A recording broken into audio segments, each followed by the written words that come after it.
Rough ফ্রিজি damage হেয়ারকে কিভাবে একটা product use করে এত সুন্দর ঝলমলে সিল্কি শাইনি করে ফেললাম সেটি আজকে আপনাদের সাথে শেয়ার করব।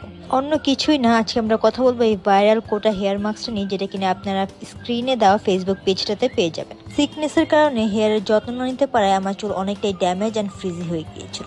এরপর আমার চোখে পড়ে এই কোটা হেয়ার মাস্কটা, তাই আমি ভাবলাম কেননা এখনই ট্রাই করে দেখি আর এটা কতটা কাজ করে সেটা আপনাদের সাথেও শেয়ার করি। এখানে একটা বলে আমি কিছুটা পরিমাণ কোটা হেয়ার মাস্ক নিয়ে নিচ্ছিলাম আমার চুলের লেন্থ অনুযায়ী। এখানে হেয়ার মাস্কের সাথে আমি পরিমাণ মতো একটু পানিও মিক্স করে নিয়েছিলাম। দেন আমি চুলটাকে ভালো করে কোম্ব করে নিব। এখানে কোম্ব করা হয়ে গেলে হালকা পানি দিয়ে আমার চুলটাকে ভালো করে আমি ভিজিয়ে নিব। খেয়াল রাখবেন চুলের গোড়াতে এটা ইউজ করা যাবে না, শুধু চুলের আগাতেই এটা ইউজ করতে হবে। আর অবশ্যই এটা পরিষ্কার চুলে ইউজ করতে হবে। একদিন আগে শ্যাম্পু করে নেবেন, অথবা যেদিন আপনি ইউজ করবেন সেদিনই ভালো করে শ্যাম্পু করে দেন এই হেয়ার মাস্কটা ইউজ করবেন।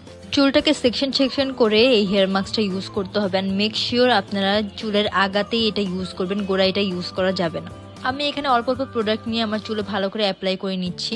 অ্যাপ্লাই শেষে 20 থেকে 25 মিনিট রেখে ভালো করে ওয়াশ করে ফেললেই হয়ে যাবে। আফটার হেয়ার ওয়াশ এটি আমার ফাইনাল লুক। আমি কিছুই অ্যাপ্লাই করিনি আমার হেয়ারে। আফটার ওয়াশ আমার চুলটা এত বেশি শাইনি এন্ড সিল্কি লাগছিল, আমি কিন্তু এই পর্যায়ে কিছুই ইউজ করিনি। চুল ওয়াশ করার পর মাস্ট বি একটা সিরাম কিন্তু ইউজ করতে হয়। আমি এখানে স্ট্রেক্সের এই সিরামটা ইউজ করছিলাম, যেটা খুবই ভালো। ওটা হেয়ার মাস্কটা ইউজ করার পর আমার চুলটা কতটা সফট এন্ড শাইনি লাগছিল সেটা তোমরা ভিডিওতে দেখলেই বুঝতে পারবা। ভিডিওতে দেখানো দুইটা প্রোডাক্টই তোমরা পেয়ে যাবে ফেসবুক পেজ ASMR। আর দেরি কিসের, ঝটপট করে অর্ডার করে ফেলো ASMR ফেসবুক পেজে।